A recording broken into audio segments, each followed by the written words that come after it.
حاجی محمد سعید صاحب نے اپنے والد گرامی قدر عشق مدینہ محترم جناب حاجی عبدالرشید صاحب مرحوم مغفور ان کے سال ثواب کے لیے حضور کا میلاد پاک سجایا ہے، حضور کے ذکر کی محفل کا انعقاد کیا ہے، اور یہ طریقہ بالکل فطرت اسلام کے مطابق، اسلام کے بتائے ہوئے اصولوں کے مطابق ہے۔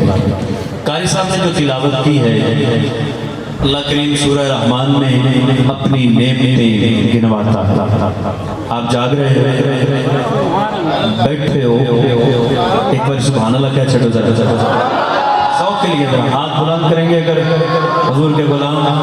یہ کوئی ضروری نہیں ہوتا کہ ہاتھ اٹھا کے سبحان اللہ کی جا سکتی ہے، سبحان اللہ آپ دل میں بھی کہیں تو بھی بڑا اجر ہے، لیکن یہ محفل کے ذوق کے لیے ہوتا ہے۔ بزرگ اور علماء سادات بس دعا دیں، نوجوان ذرا محفل کے ذوق کے لیے ہاتھ بلند کر کے سبحان اللہ کہہ دیں ایک بار۔ اللہ پاک سلامت رکھے آپ کو۔ آئیے حضرات، میں چند جملے عرض کر رہا ہوں۔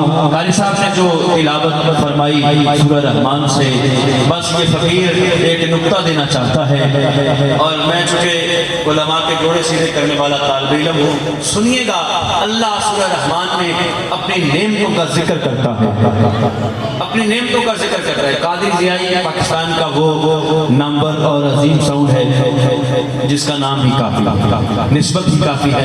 اللہ کے لیے میرے بھائیوں کو سلامت رکھیں، ان کی پوری ٹیم کو، قادری ضیائی پروڈکشن کے تمام احباب کو مالک کائنات دین دنیا کی بھلائیاں عطا فرمائے۔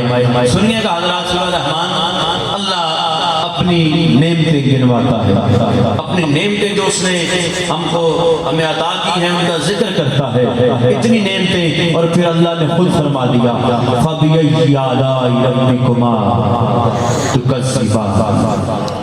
کون کون سی نعمت کو جھٹلاؤ؟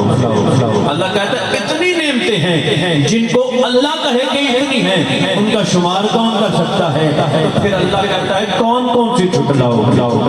اتنی نعمتیں ہیں، اتنے میرے احسانات ہیں، کن کن کو جھٹلاؤ گے؟ اور حضرات، میں قبلہ شاہ جی کے قدمین شریفین پہ ہاتھ رکھ کے ایک جملہ دینا چاہتا ہوں۔ عام طور پہ نقابت میں فقط جذباتی اشعار پڑھے جاتے ہیں، لیکن میں یہاں نقابت میں اگر کام کی بات نہ ہو تو نقابت کسی کام کی نہیں ہے۔ میں علماء کی علم کی خیرات کے صدقے چند جملے کہنا چاہتا ہوں، سنیے گا۔ اللہ فرماتا ہے کہ تم کون کون سی نعمتیں جھٹلاؤ گے؟ آؤ، بڑے فکر کی بات ہے کہ جب ایک 1.5 لاکھ تنخواہ لینے والا کسی 15,000 کمانے والے سے رشوت لیتا ہے، وہ بھول جاتا ہے کہ کل من علیہا فان، ہر چیز میں فنا ہو جانا ہے۔ اللہ نے خود فرمایا ہے کون کون سی نعمتیں جھٹلاؤ گے؟ تمام نعمتوں کا ذکر کرنے کے بعد اللہ نے فرمایا کل من علیہا فان، بھول جاتا ہے تاجر اس وقت جب وہ ملاوٹ کرتا ہے کہ ہر چیز فانی ہے، بھول جاتے ہیں ہم اس وقت جب ہمیں فکر نہیں ہوتی کہ ہمارے پڑوس میں ہمارا کوئی پڑوسی، ہمارا ہمسایہ کس غم میں، کس کرب میں مبتلا ہے، ہم بھول جاتے ہیں اس وقت کہ ہر چیز فانی ہے۔ جب ہمارا کوئی قریبی رشتہ دار کسی پریشانی میں گم ہوتا ہے اور ہم آنکھیں بند کر لیتے ہیں، ہم صرف اپنی تجوریاں بھرنے میں لگے رہتے ہیں، انسان بھول جاتا ہے کہ ہر چیز فانی ہے۔ کل من علیہا فان، میں نے کہا مولا ہر چیز میں فنا ہو جانا ہے، آواز قدرت آتی ہے ہر چیز میں فنا ہونا ہے۔ میں نے کہا مولا یہ اتنی بڑی زمین ہے، آواز آتی ہے فنا ہو جائے گی۔ میں نے کہا مولا یہ نیلی چھتری، یہ آسمان، یہ اتنا بڑا آسمان، کہا یہ بھی فنا ہو جائے گا۔ مولا یہ لہلاتے کھیت، ہاں آواز آتی ہے فنا ہو جائیں گے، ہر چیز میں فنا ہو جانا ہے۔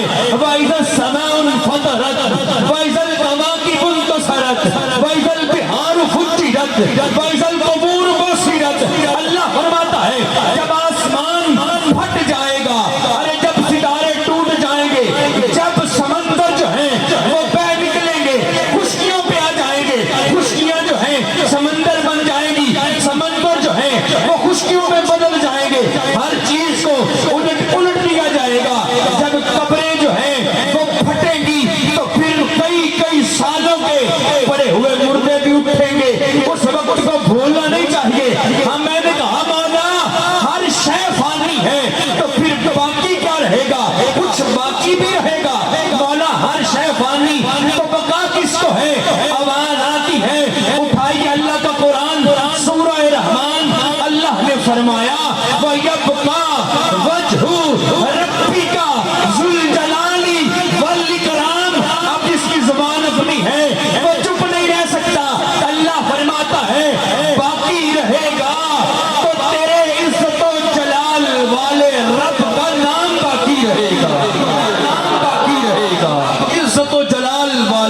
رب کا نام باقی رہے گا، صحرا میں گلستہ میں گلوں کے نکھار میں، شبنم کے آئینے میں رخ آبشار میں، دریا کی موج موج میں اور کوہسار میں، رنگ چمن میں، دامنے لیل و نہار میں، ہر شے میرے مولا، ہر شے تیرے جمال کی آئینہ دار ہے، ہر شے پکارتی ہے تو پروردگار ہے، ہر شے پکارتی ہے تو خالق ہے، تو جہان کا مالک، جہان کا خالق ہے، تو جہان کا مالک، جہان کا تحت الثری کا عرش کا آسمان کا مولا، تیرا پیغام دیتا ہے نغمہ اذان کا، اندازہ کوئی کیسے کرے تیری شان کا، تیری ربوبیت کی ادا